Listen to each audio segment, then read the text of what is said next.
Sometimes the worst cruelty doesn't come from enemies. It comes from the child you once held, fed and loved without measure.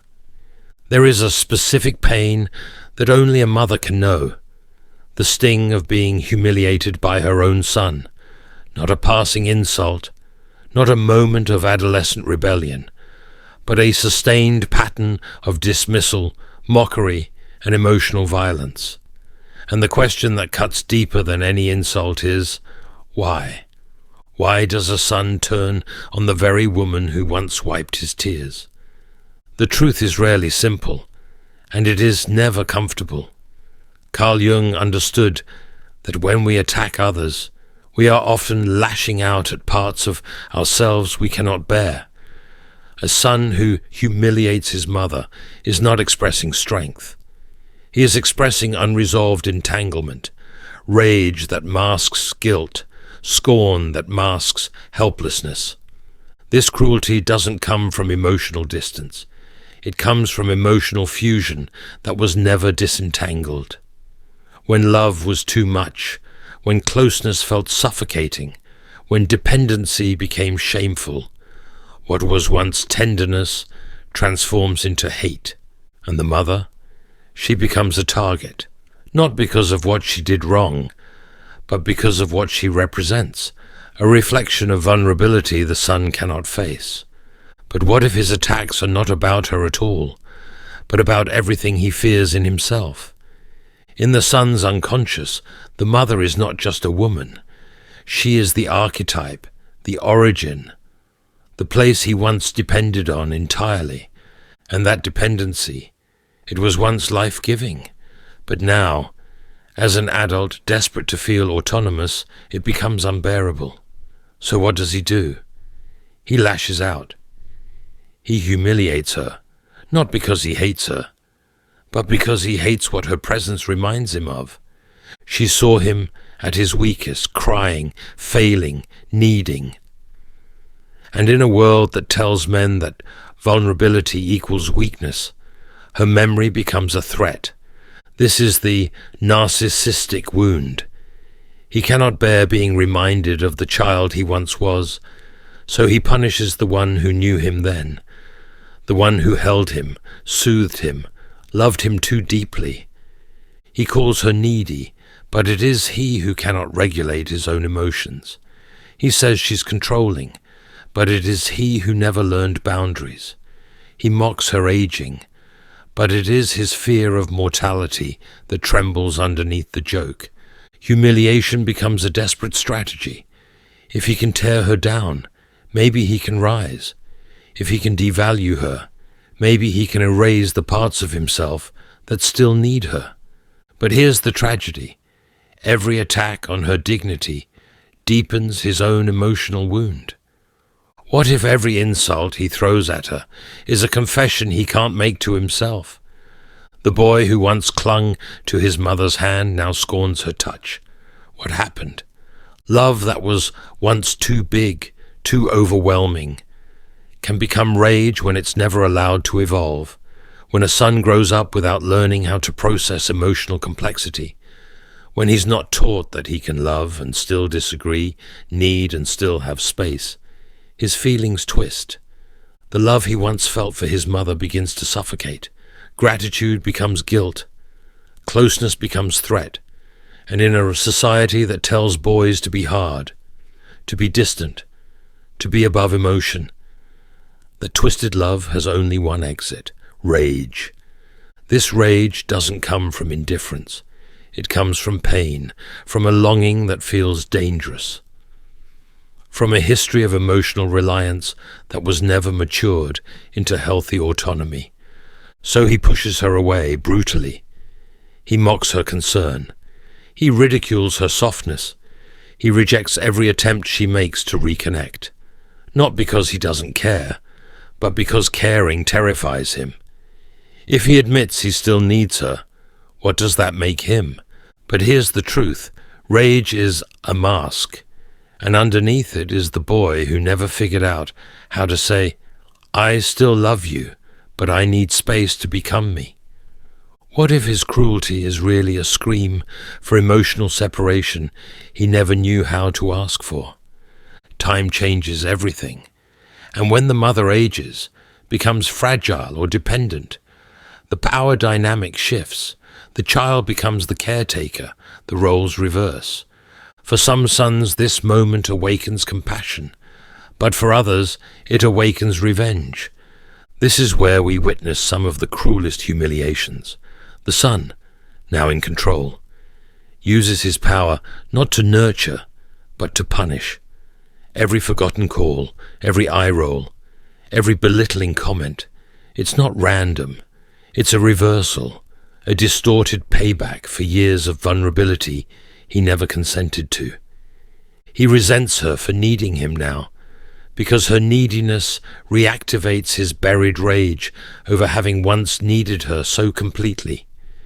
In his subconscious, care equals loss of freedom, so her aging becomes intolerable. Her requests feel like traps, her illnesses, insults, and so rather than offer care, he offers scorn. But what he doesn't see is this. In trying to free himself from the dependency of the past, he's reenacting it, only this time with cruelty instead of closeness. And the mother? She absorbs this punishment quietly, often confusing it for something she deserves. But what if his rejection is not about her present weakness, but about his unresolved past dependence? The mother becomes a screen, not a person, a surface onto which the son casts everything he can't face within himself. She's too clingy because he hasn't learned how to set boundaries. She's overbearing because he never learned how to ask for space. Without guilt, she's manipulative because he hasn't yet learned how to say, "I'm afraid," without sounding weak. He doesn't see her as she is. He sees the distorted image shaped by his own repressed emotions. This is the tragedy of projection. The mother, in her real, complex humanity, disappears. She becomes a ghost of his own inner torment. Every word she says is filtered through a lens of blame. Every expression is suspect. Every need is seen as intrusion. This isn't a relationship. It's a battleground, and he's not fighting her. He's fighting his own shadow. Jung taught us that the shadow is everything we reject in ourselves. When a son cannot integrate his vulnerability, he sees it in her and attacks.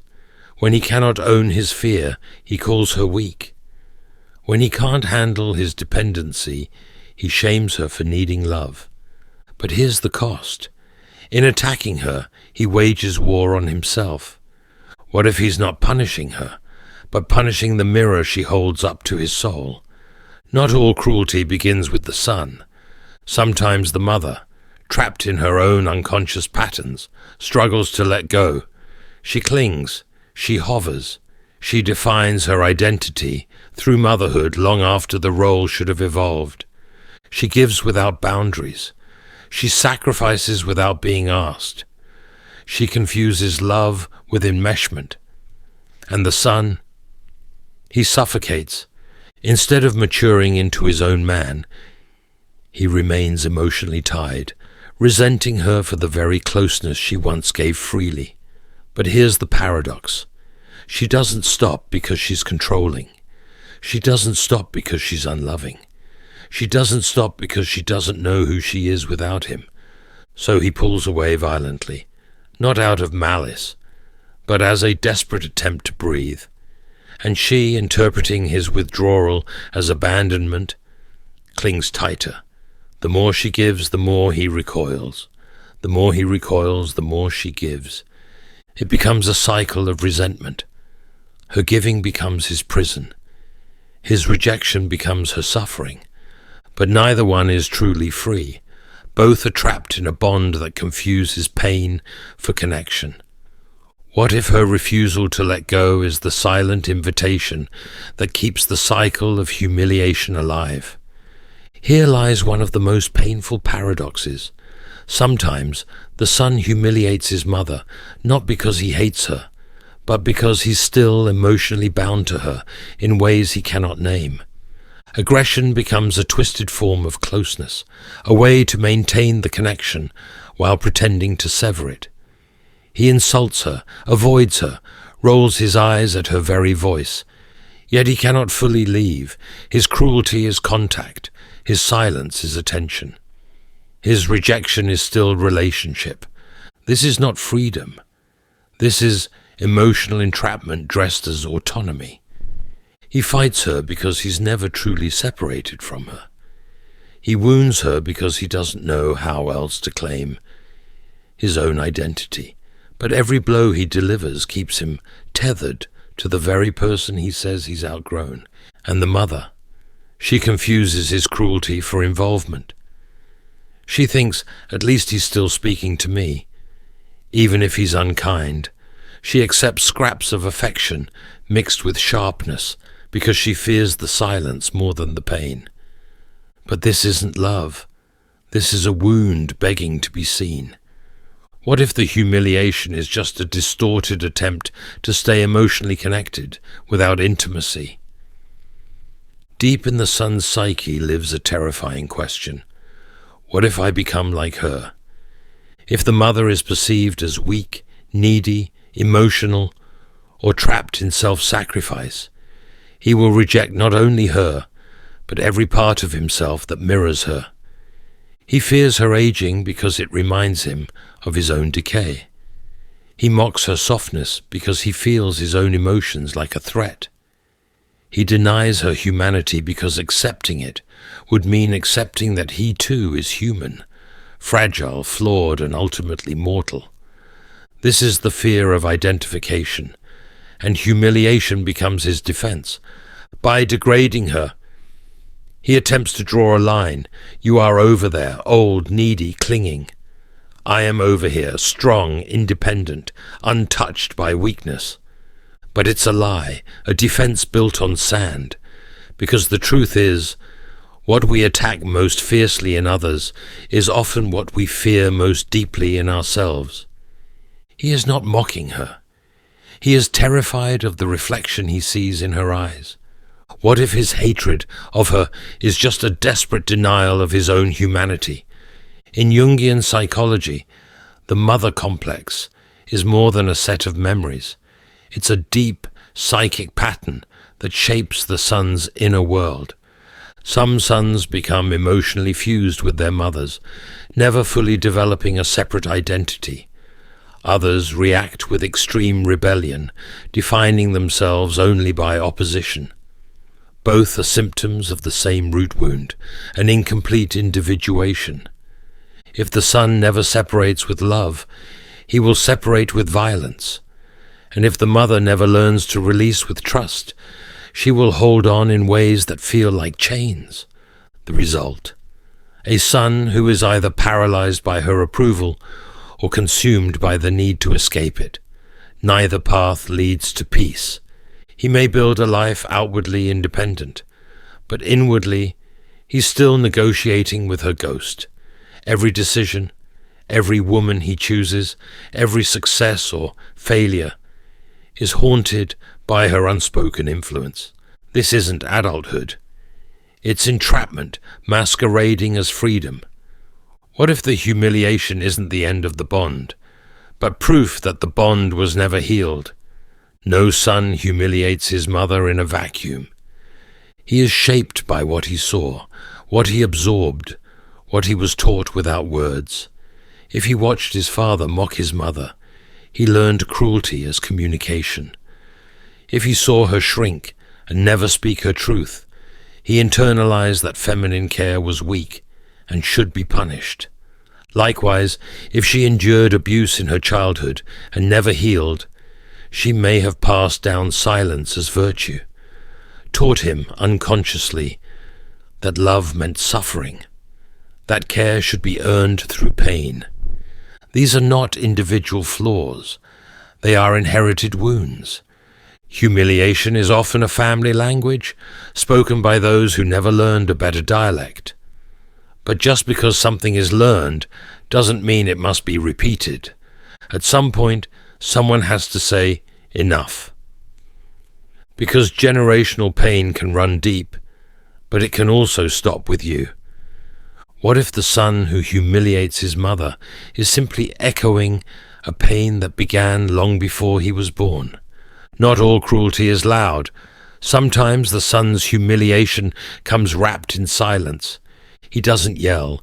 He just doesn't call. He doesn't insult. He simply withdraws. Messages are left unread. Visits are cancelled. Her birthday passes unmentioned. Her voice echoes into voicemail. This too is violence, and sometimes it's worse than shouting, because the silence doesn't give her something to fight. It gives her nothing. No confrontation, no closure. Just absence. Just a slow, aching question in her chest. Did I do something wrong? Passive aggression is the coward's cruelty. It punishes without responsibility. And for the mother, it's a form of emotional starvation. He convinces himself he's not hurting her because he's just busy. But the truth is, he's sending a message. You don't matter enough to acknowledge, and that message, delivered day after day, becomes a wound far deeper than any spoken insult. What if his silence is not indifference, but a weapon designed to punish without ever being accountable? Carl Jung taught that every person wears a mask, the persona. It's who we show the world, strong, independent, unbothered. But beneath that mask lies the shadow, the rejected parts of ourselves, the shame, the fear, the softness. For many sons, the mother embodies that shadow. She knows too much. She remembers their tears, their failures, their human fragility, and so she becomes a threat to the persona he fights to maintain. He attacks her not because she is bad, but because she reminds him of everything he's buried to feel man enough. His aggression isn't personal, it's archetypal. He's at war with his own vulnerability, and she's become the battlefield. To maintain the illusion of control, he humiliates the only one who truly sees him, the one who knew him before the mask. But masks always crack, and shadows don't disappear, they return. And until they are owned, they will be fought in others. What if he isn't destroying his mother? He's trying to destroy the parts of himself she still reflects. A mother remembers everything. She remembers the night terrors, the stutters, the fears of monsters under the bed. She remembers the clumsy teenage years, the heartbreaks he never confessed to his friends, the dreams he gave up without telling anyone why. She remembers it all, not to shame him, but because she loved him. But to the adult son who has built his worth on strength and control, being remembered like this is unbearable. It feels like exposure, like weakness, like regression. And so he shames her first. He calls her dramatic, overbearing, out of touch, all because she holds the stories he's tried to erase. Her memory is not her weapon, but to him it feels like one. So he humiliates her, not because he doesn't love her, but because he can't forgive her for seeing the version of him he hasn't learned to accept. But love, real love, requires being seen, fully. And until he allows that, he will continue to reject the woman who simply remembers who he used to be. What if her greatest crime is the fact that she never forgot who he truly is? This dynamic does not begin at home alone. It is reinforced by culture. From an early age, boys are taught that strength is cold, that independence is aggressive, that softness is dangerous. And what does the mother represent? Softness, nurture, care, emotion. So what happens when a son tries to grow up in a world that tells him, to be a man, you must reject everything she gave you? He doesn't just grow up, He hardens, and in that hardening, he begins to resent the one who introduced him to softness.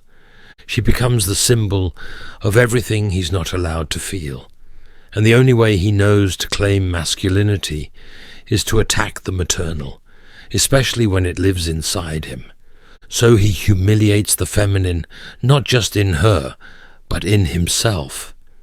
This is not just a family problem, this is a cultural wound, one that will keep tearing through generations unless we teach our sons that strength and softness are not opposites, they are partners.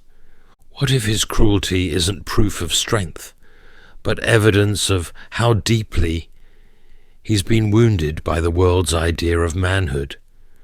When a mother becomes ill, tired, or simply old, she does not ask for luxury. She asks for presence, a hand, a visit, a voice that still calls her mum. But for many sons, that moment becomes unbearable, not because they don't care, but because they never learned how to care. They were taught to achieve, to conquer, to push forward, but no one taught them how to sit quietly with someone else's pain.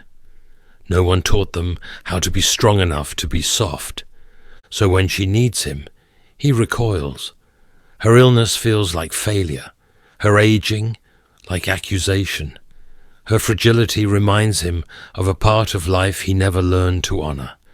And in place of compassion, he chooses cruelty, because it's easier to shame her than to face his own helplessness. This isn't because he's heartless. It's because he was never taught that love is service, that devotion isn't weakness, it's maturity.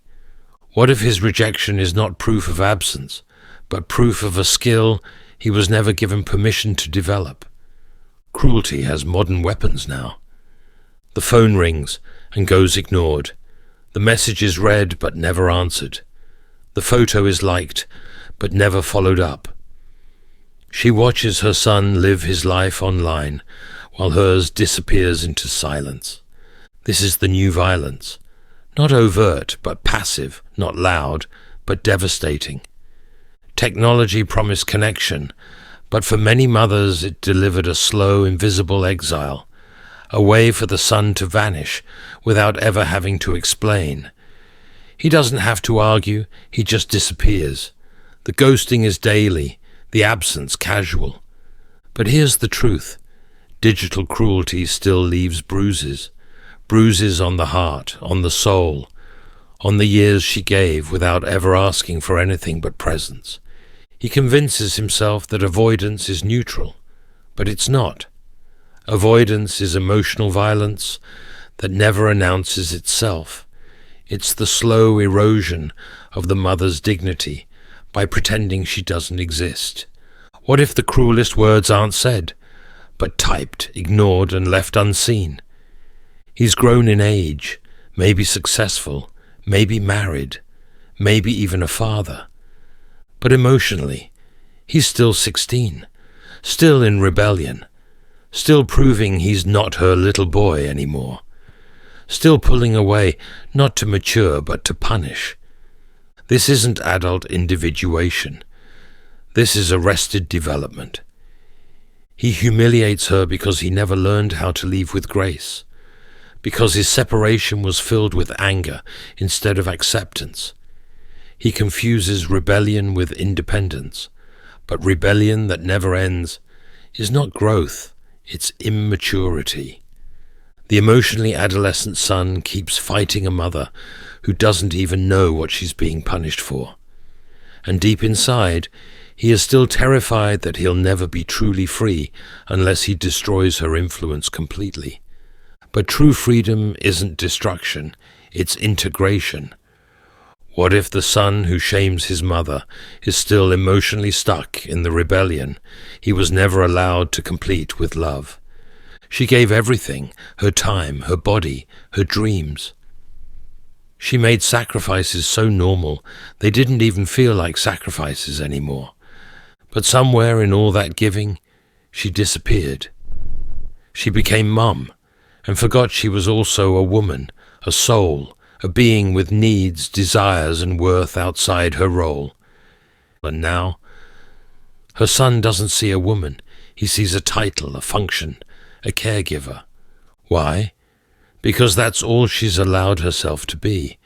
This doesn't excuse his cruelty, but it explains part of the tragedy. When a woman makes her identity solely about her child, she gives him the unspoken message that she does not exist unless he defines her. So when he begins to reject her, she falls apart, not just emotionally, but existentially. He is not just pulling away. He is erasing her only sense of self. What if her devotion, though beautiful, became the very trap that now fuels his contempt? Not all love is clean. Some love comes tangled in invisible threads, threads of guilt, expectation, and silent agreements that no one ever spoke aloud. The mother who gives without limits often believes her devotion is pure, but when love becomes sacrifice without self-respect, it teaches the son a dangerous lesson. You can have all of me, even if you return nothing. He learns not gratitude, but entitlement. He takes her love as a given. He sees no reason to protect what she does not protect herself. This isn't love, it's codependence in disguise. She stays silent through insults. She makes excuses for his cruelty. She tells herself he's just going through something, while her own heart erodes from the inside. But every time she accepts disrespect, she reaffirms the belief that love requires self-abandonment, and he keeps pushing, because she keeps absorbing. What if her endurance isn't patience, but a silent permission that teaches him to harm her without consequence? Beneath the son's sharp words often lives a softer truth, guilt. Not the kind he talks about, the kind he buries, the kind he fears will destroy him if he ever looks too closely. He humiliates her, then hates himself. He ignores her calls, then scrolls through her pictures when no one's watching. He avoids her needs, then dreams about her dying and wakes up in a sweat. Why? Because he knows. Somewhere in his bones, he knows this woman loved him more than she loved herself. But guilt, when not faced, becomes poison. It turns inward, or it lashes out. So instead of saying, "I'm sorry," he says, "You're too much." Instead of asking, "Are you okay?" he says, "Stop being dramatic." This is not because he feels nothing. It's because he feels too much and has never learned how to carry it. What if every act of cruelty is just a cover for a guilt he doesn't know how to grieve? At the heart of every mother-son rupture is a question no one knows how to answer. How do I stay close without losing myself? The son fears being swallowed by her love. The mother fears being forgotten in his distance.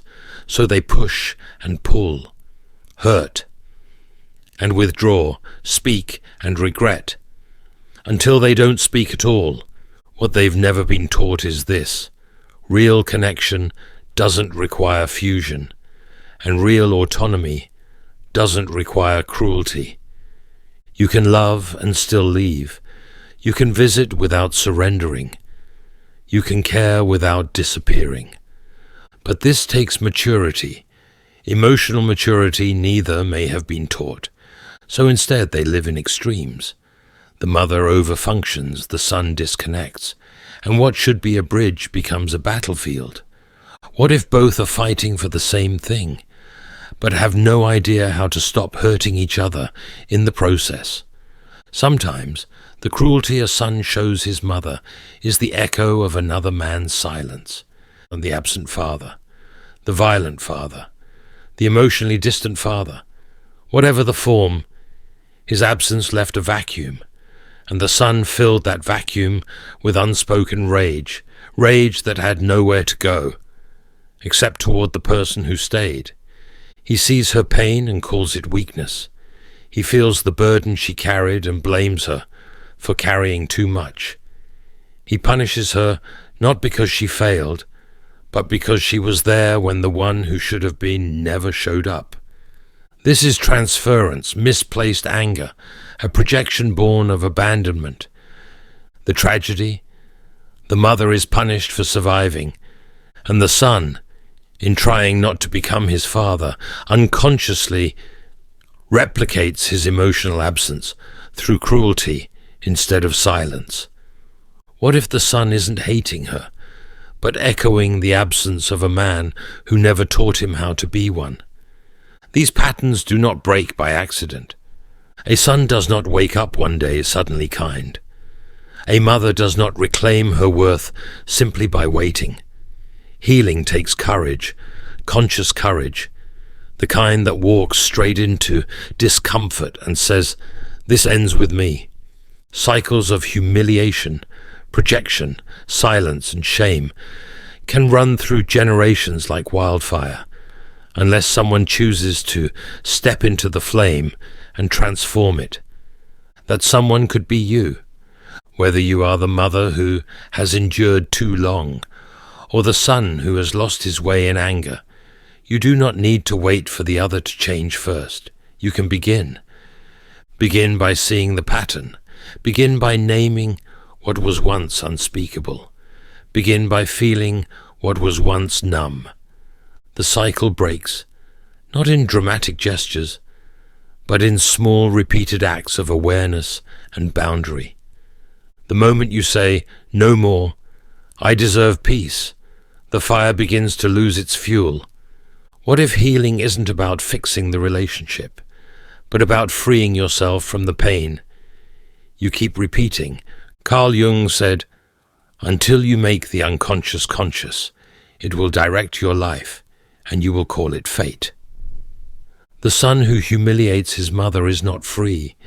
He is bound by wounds, by shadows, by a past he never chose but keeps repeating.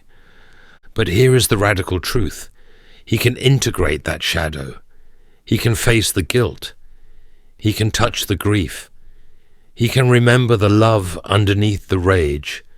And when he does, when he owns his vulnerability instead of punishing it, he becomes whole. The mother, too, can remember. She is not just a mother. She is a soul, a woman worthy of respect. She can set boundaries. She can walk away from emotional violence. She can release the story that says, "To be loved, I must be hurt." Both can change, but only through awareness, only through integration.